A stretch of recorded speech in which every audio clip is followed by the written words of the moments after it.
Madame, Monsieur, bonsoir. De nombreux rassemblements en hommage à Louisa et Maren, les deux jeunes femmes scandinaves sauvagement assassinées en début de semaine près d'Imlil par des terroristes.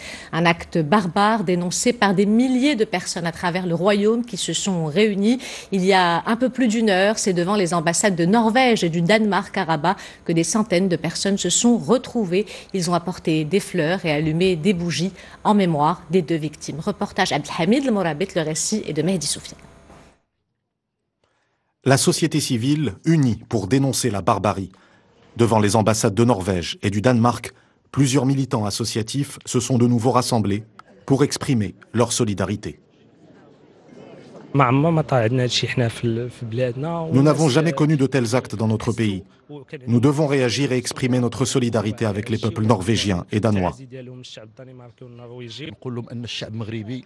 Le peuple marocain est attaché aux valeurs de tolérance et de coexistence. Nous appelons les institutions législatives et le gouvernement à lutter davantage contre les idées extrémistes et takfiristes.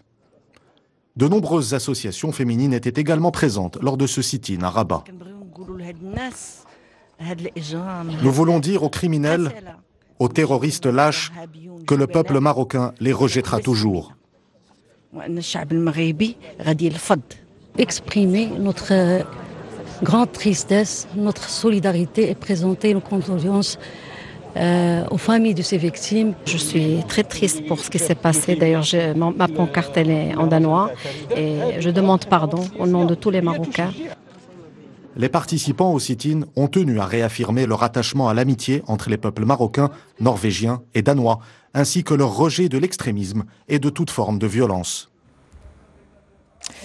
Et un silence de recueillement règne depuis ce matin sur les représentations diplomatiques scandinaves. Un premier rassemblement a été organisé ce matin à 11h. Il a également réuni des acteurs civils et associatifs, des représentants d'ONG, de partis politiques, ainsi que des artistes et des journalistes.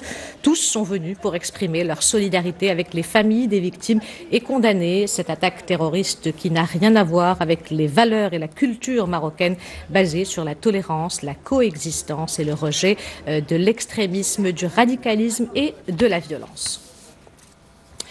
Le temps était également au deuil, au recueillement et à la solidarité à Imlil, où les habitants de cette paisible localité et les touristes qui y séjournent actuellement se sont associés à la douleur des familles des deux jeunes randonneuses. Ensemble, ils ont rendu hommage à Louisa et Maren. Reportage d'Hassan Houban et Adil Bouskri, le récit est de Rita Sah.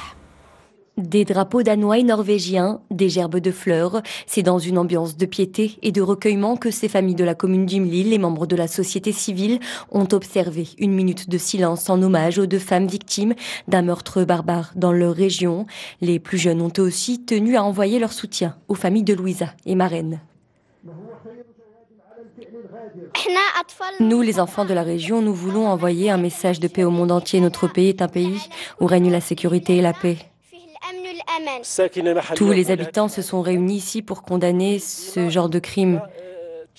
Un crime qui n'a rien à voir avec l'islam.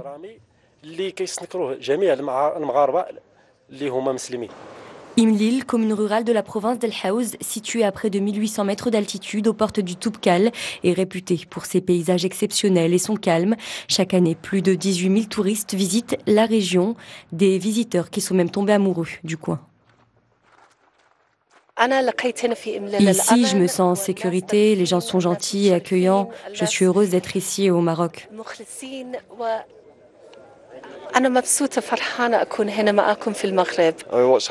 Ce qui s'est passé est terrible, mais de telles choses arrivent partout dans le monde. Je suis heureux d'être ici, c'est un endroit vraiment sympa. Imlil et ses habitants garderont en mémoire le sourire des deux touristes scandinaves qui étaient venus découvrir cette magnifique région du royaume. Aujourd'hui, depuis cette petite commune, c'est tout le Maroc qui envoie un message fort de paix au reste du monde en rendant un dernier hommage à ces femmes parties trop tôt.